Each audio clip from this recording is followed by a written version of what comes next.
Welcome to Rathalos Watch. Today I am going to be talking about the Black Flame, or also officially known as Nu Udra. That's right, a few days ago IGN revealed the full hunt and the name of this crazy looking octopus monstrosity. I watched the gameplay and analyzed it as much as I could, and I have quite a few things to say about Nu Udra, and most of them are not really positive. I will be using IGN Japan footage for the majority of this video, so all the credit goes to IGN Japan. If you're looking forward to Monster Hunter Wilds coverage or just Monster Hunter in general, make sure to subscribe with notifications turned on, and do not forget to join our Discord community. Link is in a pinned comment. Without further ado, let's begin. Okay, first, let's get the positives out of the way. I sincerely believe that the visual design of this monster is quite stunning. The art and creative team over at Capcom does not play around, and that has been quite evident ever since they started revealing new monsters for Monster Hunter Wilds over the last few months. All the apex predators so far have been an eye candy to look at, starting with Rathalos, Udra, and now Nu Udra.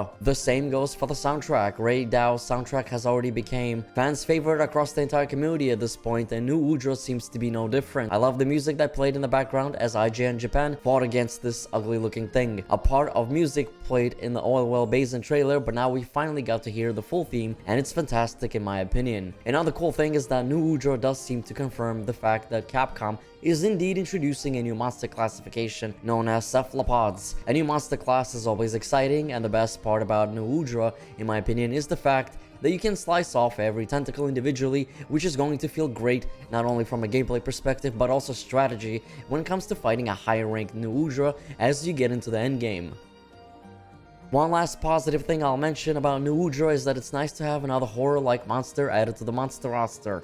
I always loved the more weird and disturbing designs such as Giganox from Monster Hunter 3 and Yamatsukami from Monster Hunter Freedom Unite, and now Capcom has introduced both Rampompolo and Nu Udra to a new generation of monster hunting, adding additional freaks on the hunting menu. Now all we need is for Kezu to return in a title update or a future expansion to complete the Freak Show showcase along with the Yamatsukami and Giganox, but that's just copium more than anything else. With the positives out of the way, it's time I talk about the negatives. The big issue that I have with Nu Udra is that this monster seems to move at a snail's pace, and the fact that his attacks also looked overly predictable. For a monster that is going to be fought somewhere in the middle of the game, I was expecting something a bit more threatening and scary in the sense of an actual challenge. Now I know this may sound rather weird because no one, including myself, has ever fought him besides IGN, but I've done enough hunts and experiment with plenty of weapons during the first beta of Monster Hunter Wilds to already be able to tell what is going to be somewhat easy to slay and what won't be, just by looking at it. I'm deeply hoping that the build that IGN Japan played already had the hunter equipped with a much higher rank gear that boosted their stats for the sake of demonstrating the game, and that when we get to actually play the game the way it was intended to be played, our gear will be much less weaker when we encounter Nu Udra for the very first time. There was also one part in the video where the hunter gets grabbed by a tentacle and then breathed on by Nu Udra's fire to the face, and only a small portion of his health was depleted. I am sorry, but if you are getting grabbed by a giant tentacle and get flamed to the face, you either should be one shot or almost dead. So I'm gonna assume that the dude had high fire resistance defense for the sake of it on the gear that they wore. Otherwise, the fight itself will just be a complete snooze fest and nothing more than a visual spectacle. This is an apex predator after all, so it needs to have more of a challenge to it than your regular run-of-the-mill monster. The bottom line is that I do believe Capcom has something unique and special here in terms of a new monster. However, the fight itself seems too lackluster based on what was shown and how the monster operates, and I'm deeply hoping that when I do get to experience it for myself, that my opinion will change. I'm not counting Nu Udra out yet. In about a month or so, we will finally be able to form more concrete opinions on all of the monsters of Monster Hunter Wilds. Bear with me, fellow hunters, we are almost there. What do you think of Nu Udra yourself? Are you excited to fight the monster or have any concerns in regards to his mechanics? What is your favorite thing about him? Are you happy that we have another new monster class as well? Let me know in the comments. Thank you for watching. If you enjoyed this video,